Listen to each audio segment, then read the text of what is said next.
লাঠি মারা সরকার আর নেই দরকার। শিক্ষকদের লাঠি মারছে,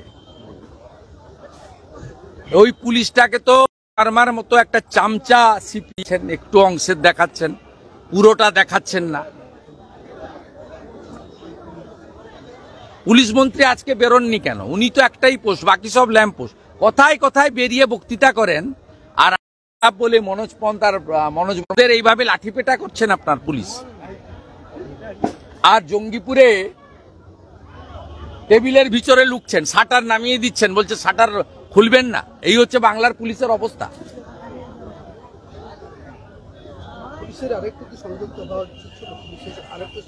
পুলিশ সংযোগ হবে না, পুলিশই রাজ্য চালাচ্ছে। সেই জন্য বিরোধী দলনেতাকে 80 বার হাইকোর্ট থেকে অনুমতি নিয়ে কর্মসূচি করতে হয়েছে। চড়া রোদে একটার সময় আমাদের এখানে মিছিল করতে হয়েছে।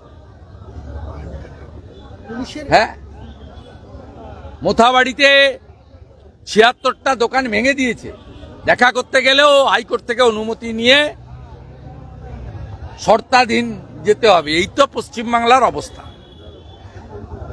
যেখানে পুলিশের গাড়ি দৌড়ানো হচ্ছে, বিশৃঙ্খলার জন্য পুলিশকে টেবিলের তলায় লুকাতে হচ্ছে।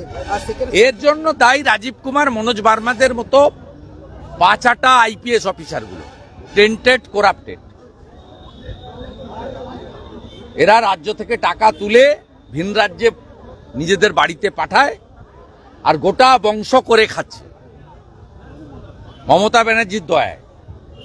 আর এই রাজ্যে এগুলো করার কারণ হচ্ছে সুরজিৎ কর পুরকায়স্থ থেকে বীরেন্দ্র থেকে শুরু করে একজনও ডিজি যারা রিটায়ার করেছেন গত 10 বছরে, কেউ রিটায়ার করেনি। সবাই OSD এবং এক্সটেনশন নিয়ে 2.5-3 লক্ষ টাকা করে পাচ্ছেন, সরকারি গাড়ি পাচ্ছেন, PA পাচ্ছেন, সরকারি বাংলো পাচ্ছেন। একজনও রিটায়ার করেনি।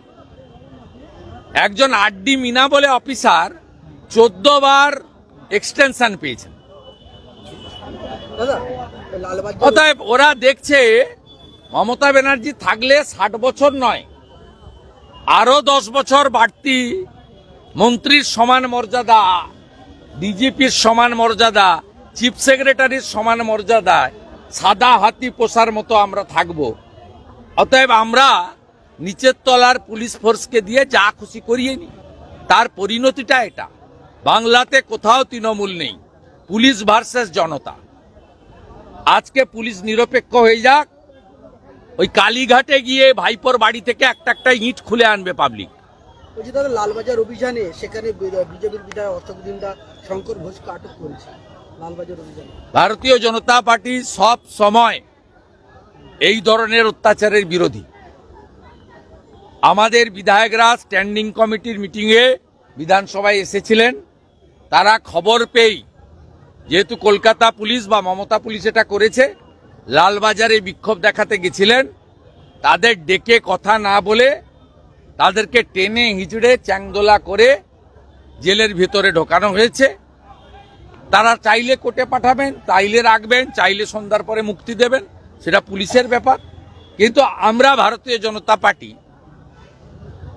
সর্বাত্মকভাবে সরকার এবং সরকারি দলের দ্বারা যে অত্যাচারিত হোক, রাজনীতির অঙ্ক ভোটের মারপ্যাচ না দেখেই ঝাঁপিয়ে পড়ি, ভবিষ্যতে পড়ব।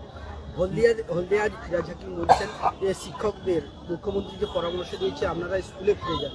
আপনার মুখ্যমন্ত্রী রয়েছেন কে? ফিরাদ হাকিম, কলকাতার, যিনি দাওয়াতে ইসলাম বলেছিলেন, 50 ভাগ লোক উর্দুতে কথা বলবে বলেছিলেন, যিনি मोमिनपुर इकबालपुर गार्डन रिच के बोलेছিলেন यहाँ भी एक मिनी पाकिस्तान है। म्यूनिसिपल रिक्रुटमेंट स्कैमेर होता উনি একটু কম কথা বলুন, যত মুখ থেকে আওয়াজ কম বেরোবে ততই ভালো, ওনার জন্য মঙ্গল।